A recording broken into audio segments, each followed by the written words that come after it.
Welcome to J Life with Daniel. I'm your host, Rabbi Daniel Levine.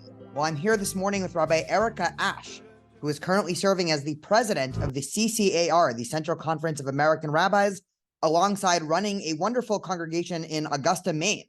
And in this podcast, we are going to talk about all things Jewish life, both small town and on the national stage. Rabbi Erica Asch, I'm so happy you're here with us. Thank you. It's so nice to be here. I'm so glad to get a chance to speak with you. Amazing. So let's start actually with just some general biographical information. Augusta, Maine is not usually thought of as a Jewish center in America. So how did you end up in the probably lovely place of Augusta, Maine and rabbiing there? It is lovely. Everyone is welcome to come visit. If you're in the area, let me know and I will say hi and give you a tour. I grew up in San Diego, California, so almost as geographically far away from Augusta, Maine as you can get. And I wound my way here with some stints in Ohio and Mississippi and Washington, D.C. And I really moved up here to take the job in the congregation at Augusta. My husband and I were living in Washington, D.C. We had 3 young kids, and we wanted a pace of life that was a little bit slower. I wanted a job that was a little bit more manageable, so I could also spend time with them. And I looked at what was open, and this just seemed like a really good fit for me. And we've been here 10 years now. Oh, wow. That's incredible. Yeah, there's always been a soft spot in my heart for very small Jewish communities. I grew up in San Diego, which does have a fairly large Jewish community, but actually the Orthodox community there in my high school, my graduating class was actually 5 students in my senior class. And it was always fascinating and really, I think, empowering experience of if you don't show up for something, the thing is not going to happen. Unlike when I lived in Israel or LA, and no one will notice if you don't show up to synagogue for 2-3 months. So how would you describe Jewish life in Augusta, Maine before we get to sort of big picture stuff? Yeah, so I think what you said is really true. People notice when you show up, and sometimes we'll have people call us and say, we're coming to visit the synagogue. What do we need to do? How do we introduce ourselves to you? And I said, everybody will know that you haven't been here before, and they'll be very excited to see you.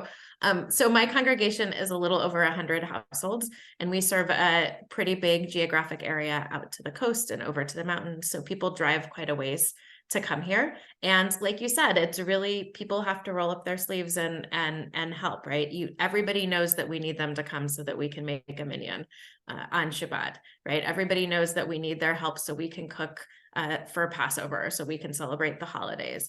And it's really, I really love it. I think there's a lot more investment, like you said, when you kind of know that your presence is really needed and matters, and people really invest in the community a lot.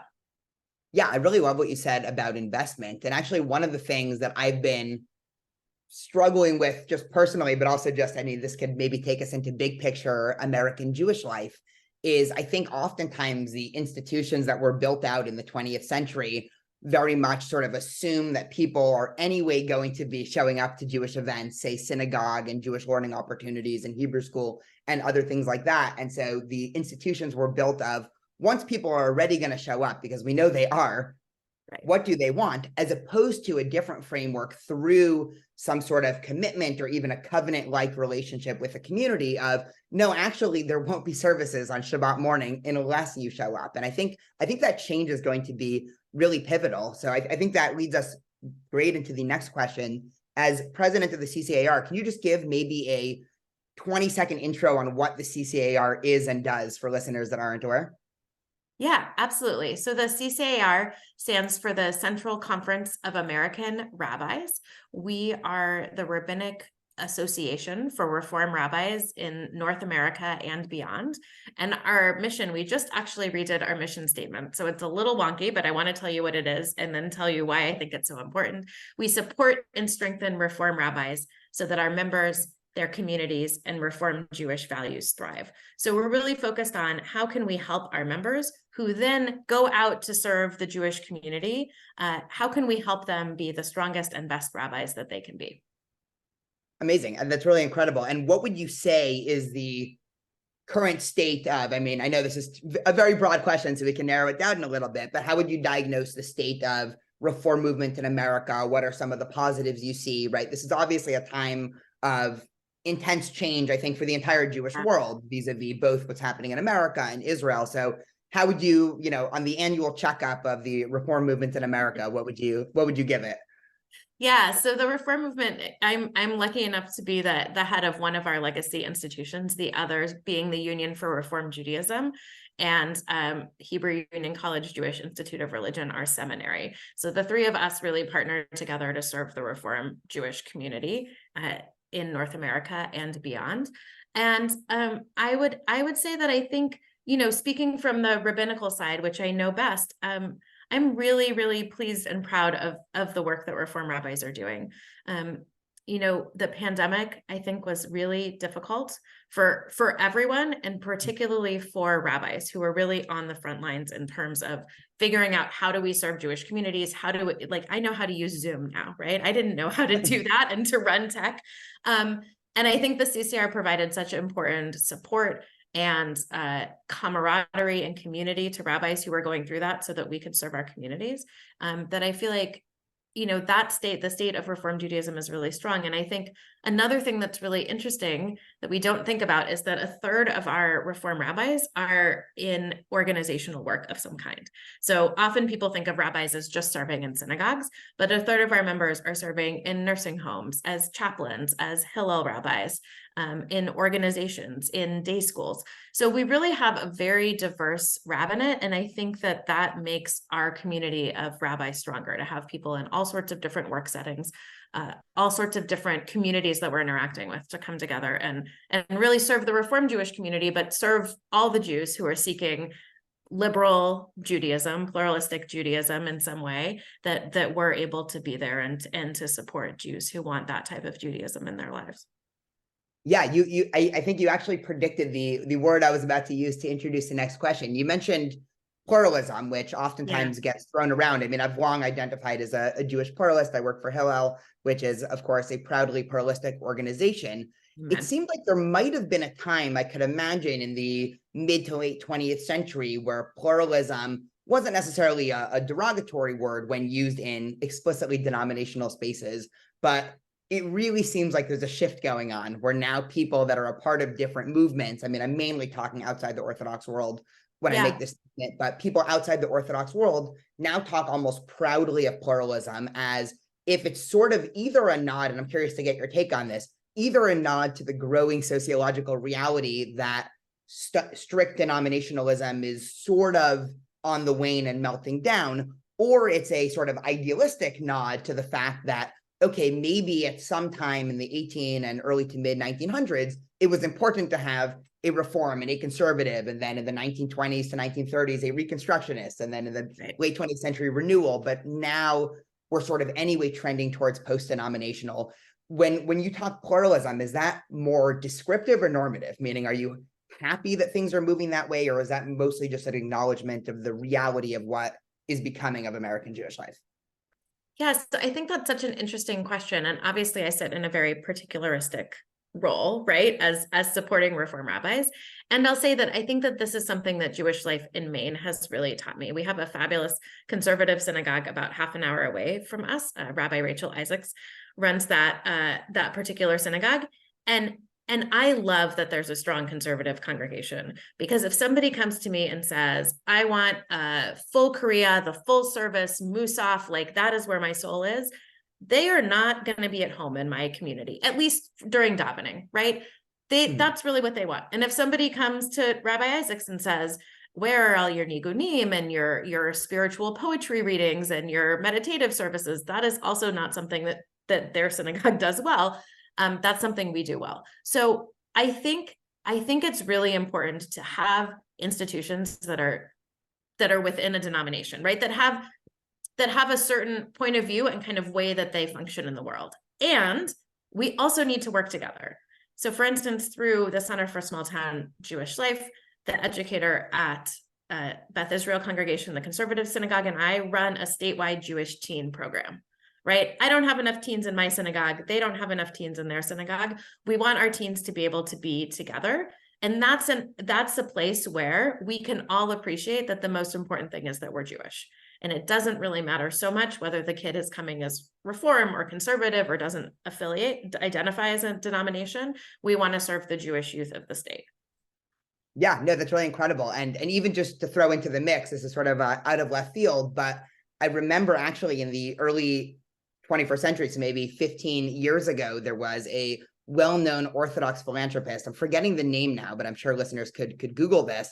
That was sort of, I don't want to say caught on a hot mic, but the whatever the equivalent was of basically bemoaning the fact that much of the American Orthodox community spent a lot of the late 20th century maligning the other denominations. And he was basically saying, like, I wish we had had the foresight in the 1960s and 70s and 80s. And of course, this is a very specific time in New York, where it seemed like everyone was in competition. But he almost said, I wish we helped build up these other institutions as opposed to basically being staunch adversaries. And I think it's definitely the direction that all the movements are headed in. I have this thought, and I'm curious to bounce this idea off of you, that it seems specifically with Reform Judaism and the history, and we've done a couple episodes talking specifically about the movement. So I think hopefully listeners will be generally aware of the history. But really in the early 1800s, at least the early reformists, who of course are very different than any Reform rabbi you'd meet on the street in 2023, their sort of main sociological tension, if I had to be super reductive here, was how do we keep people Jewish in a time where there are a lot of financial, economic, social pressures to basically become Christian/secular. And the assumption was that people are going to want to leave Judaism because there are all these social and economic pressures to basically have people leave the quote unquote shtetl and all of that. It seems almost as if the sociological pressures have switched now, where it's not so much that if I'm thinking of your average high school student or your average Jewish college student, the pressures aren't so much that there's a strong either social or economic or really any sociological pressure against them joining a Jewish community. The default is sort of this, I hate to call it apathy, probably a better word is the, 21st century American individualism of just, they're who they are. And, why do they need commitment to this, age-old tradition? And it's not like, unlike early reformists whose families and parents and grandparents were coming from, shtetl life and, very, very traditional, like I'm thinking, Tevye from Fiddler on the Roof, right? A lot of their families are also coming from this sort of de facto 20th and 21st century American liberalism. And so the pressures of reform, or what Reform Judaism needs to do, I think their mission almost flipped 180. And I think that's really interesting. I guess my question in the most general sense is, does that make any sense? It does, right? I think you're really correct about, right. Anti-Semitism and ghettos are very, very bad, and they serve to keep the Jewish community Jewish because you don't have any other choices, right? So modernity gives people a choice to opt out, as you said, and that becomes something that people are concerned about. I think something that's interesting for me, sitting where I sit, again in a small town Jewish community where the kids that come to my religious school are usually the only Jewish kid in their school, or maybe their sibling is there, maybe there's, right, that is a very different kind of ethos that they're growing up in than kids who are growing up in New York or Boston or other big cities where Judaism is just kind of around and they're off for the high holidays. Everybody knows what Rosh Hashanah is, right? So I think that in an interesting way, the minority experience that many Jews who live in small town America have actually draw them into the synagogue and the community a little bit more than perhaps if they're in bigger cities and opting out still feels Jewish, right? You still feel Jewish if you're not necessarily going to synagogue because the kids who go to your school are Jewish, and those sorts of things are kind of in the air already. Yeah, and I love that sociological description of a lot of Jews, just by definition of being in a small town and maybe being the only Jew, feel some sort of magnetic attraction to Jewish life. And I guess that gets to the next question. And listeners who will listen to the previous episode, I talked with my friend Rabbi Stanley Davids, and we've known each other for years, so we're not shy in sort of openly discussing and debating, as our listeners will hear and hopefully have had a good time listening to. But one of the things that I've really made one of my central questions, and I'm working now as a rabbi in the liberal world for the last 7 years, is this question of, okay, people, congregants, high schoolers, college students show up to liberal Jewish spaces. And then the question is, then what? And I think this is often a problem. And I'm totally a liberal when it comes to Judaism, politics, all of these things, as listeners will know. But I think actually one of the problems that liberalism has of selling itself, and one of the reasons why I think in so many places fundamentalism is on the rise, whether we're talking about politically, in America or Israel, or whether we're talking about, just in the American Jewish sociological spaces, is because if somebody is sure of things, and by sure, I mean, of course, with, quotations, because nobody's actually sure of grand philosophic and theological questions. But if somebody's telling you, I know exactly what you need to do, exactly what God wants of you, exactly how to do it, and then us in the liberal space are saying, come, there's 100 different ways to appreciate Judaism. There's 70 faces of the Torah. You can have, 50 different Shabbat experiences. Actually, I think psychologically there becomes sort of a choice paralysis when it comes to what a lot of liberal Jewish communities are offering. And I don't think it's a bad thing that we're offering all the choices, but I actually think for a lot of people, and I see this, I don't want to mention any obviously specific organizations, but I see it on the ground playing out sociologically, that a lot of people say, and I'm just going to go to the one institution that gives me like the list of things of what I need to do to be a quote unquote good Jew. And, why do I need all this, of Hillel and Shammai and, different reasons. So I'm curious just from both your small town experience, but also this sort of purview of being responsible for, I think you mentioned 2,200 rabbis, which I'm sure that means at least 10,000 different opinions about how 100%. To run Jewish life. What are sort of some, the spectrum of answers that you hear offered to this question that I'm sure I'm not the only one that has? No, I think you're raising up something really interesting. And I think in some ways it is harder to be a liberal Jew, to be a Reform Jew, than it is to be an Orthodox Jew, right? Because there is some like security, and it's a little bit easier when you're told what to do and you do it. And it's much harder, as you said, when you have all this array of choices. And I think that, we, as you've mentioned, the Reform movement has changed quite a bit in all of our history. And I think one of the things that I really love about our movement now and what our rabbis are doing is that I think we are providing a really rich Judaism to people out there. And I think that if you had asked people, I don't know, many decades ago, what is Reform Judaism? People might have said, oh, that's like the Judaism where people don't do anything, right? They don't.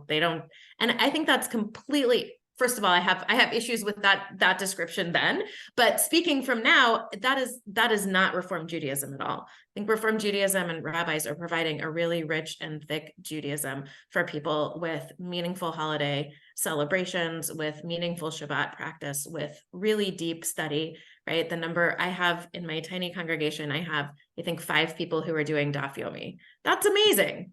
Right? They're like seriously studying the Talmud, and we're almost halfway through. And we now include Talmud study in our Saturday morning study because people want to study Talmud. So I think that the way to kind of respond to that choice paralysis is just to offer Judaism to people. Not dumbed down Judaism, but real Judaism with all of the difficulties of the intricacies of text study and the way that the rituals happen. And I think people will opt into that. And they're able to opt into that. And I think this is really important for the communities we serve without having to deal with, how do I deal with my identity as part of the LGBTQ community? How do I deal with my identity as a woman, right? All of those things that can be a little difficult in Judaism around equality, that is not something that we have to worry about in Reform communities, right? Reform rabbis are on the forefront of fighting for equality, both in our communities where we live. And so I think that is a load off for people to say, I can come, I can be who I am, and I can experience real Judaism and study and learn. Yeah, that's incredible about Daf Yomi. And also, it's funny, I'm actually reading currently Susanna Heschel's book on Abraham Geiger and all about, his sort of philosophy. It's a fascinating book for listeners. I'm forgetting the exact title, but I do know Jesus is in there somewhere. So it was very provocative. So when I saw it on the bookstore near my house, I was like, oh, I need to get this. She's a great scholar and just fascinating title. But one of the points that really stands out is at least the early Reform movement was anti might be a little bit too strong a word, but I'll say anti the Talmudic tradition in favor for more of a biblical type tradition. Yeah. And I think it really does speak to one of the ways that it's changing. That said, I think there is, I mean, one of the things that I've noticed, and, listeners by now have heard my biography, many times, but coming from the Orthodox community to now the more liberal / Reform community, is the things that I think have been the most difficult for me to sociologically get used to, I'm not talking about, philosophically or ethically, is it does seem like specifically in the Reform movement, I'm thinking now like liturgy as an example. It seems like there are times where there have been theological choices made a priori instead of the whole smorgasbord of okay, here is everything, take the parts that are meaningful or not. And then oftentimes I feel like that does create a tension with, I think the greatest value of liberal Judaism is this idea of informed choice. One, because I think it just speaks to Judaism throughout history. Two, because I'd argue even the Orthodox community is involved in informed choice as well. I don't think it's as, black and white, following Jewish law. But do you see a tension there between the sort of big picture Reform institutions and liturgy with its, sort of a priori decisions about what's going to be done, what's not going to be done, what we're going to emphasize, let's say we're not going to do Musaf, but we are going to do this, that actually hurts people's ability to see the wide expanse of Jewish tradition? So I think that's a really interesting question, right? Something I actually didn't realize about the CCAR until I got into leadership, embarrassingly, is that we are also the publisher for the Reform movement, right? So those prayer books that come out are done by CCAR Press, and as you said, by an editorial team that's making decisions about what's in and what's out. And I think it's true. If you want a complete Orthodox liturgy, you are not going to find it within a Reform Siddur. And there are choices that are being made. That being said, I think that there's a constant rethinking of what is in and out, right? So there's a thoughtfulness around what we are including and not including, right? So the Gevarot, as you probably know, has Meitim and Hakol as both as options, right? So it preserves that choice. And then other things, like you said, right, our normal Shabbat prayer book, Mishkan Tefillah, and festivals doesn't have a Musaf service. Interestingly, the Israeli progressive movement prayer book that they just came out with, their Tefillat Ha'adam, their new prayer book, has a Musaf service in it. So I think that's a really interesting thing to think about. So look, it's not, I think you're right. We are not in our liturgy presenting the entire possibility of what's happened. But I would also say prayer books have always been edited. Right. I think sometimes we think that the kind of art scroll that we pull off the shelf is the same thing that people were using 2,000 years ago. And it absolutely is. I thought Moshe wrote that. I don't know. Totally. With also all the tunes. Yes. Yeah, with also the bad English commentary on the bottom, that was also at Har Sinai. No. So I think we're very much within the tradition of Jewish communities that have thought about what parts of the tefillah are essential to who we are as Jews, and what parts are we gonna take out or insert or add or change to make it relevant to our own life. So I see that very much as a part of the chain of Jewish tradition around what goes in and out of that fixed book. Yeah. So let's switch gears, maybe go to an equally difficult question of anti-Semitism. When we first discussed doing this podcast was actually a couple of months ago, and it was sort of on the wake of the Biden administration report that they put out about how to combat anti-Semitism. If any listeners are interested, you can go and read the 50, 60 page report, a quick skim, pause the podcast and come back. I guess before going to the Biden report in general, just, two things to throw out there for listeners. There's been obviously an uptick in anti-Semitism America-wide. For Orange County listeners, which I know are most of the listeners of this podcast, we have had a troubling increase actually just in the last few weeks here, with actually one of my congregation that I have the honor in serving every couple of Shabbatot at Temple Beth Tikva actually getting swatted in a bomb threat that ended services in the middle 2 weeks ago. So of course, listeners here are well aware of this stuff happening. Before getting to the specific Biden report, to somebody who obviously has a much more bird's eye picture of what's happening in congregations across America much better than I do, what would you say is the general status report of anti-Semitism in 2023? Yeah, I mean, there's certainly, as you said, there's so many anecdotes like that. I think I'm so sorry that that happened to your community. So many anecdotes like that from all corners of the country, from like you said, swatting to protesters being in front of synagogues and services. We just a few weeks ago had white nationalists in front of the State House, which is quite close to our synagogue, yelling at cars going by. And talking about keeping the state of Maine white. So I think there is, right, the statistics bear this out, and talking to rabbis that are serving every day, we're hearing that this is something that is cropping up more and more and has become more of a focus, that they're needing to pull more of their attention to what's happening in their communities. Yeah, and so specifically with the Biden administration, I don't even know if Trump ever put out a how to, combating anti-Semitism report. Maybe but I guess how has the Biden administration, what are they doing that's different, unique? What are sort of the main things that stand out to you about the report? Yeah, so I'm not sure if the Trump administration put one out or not either. I don't think so, but I'm not positive.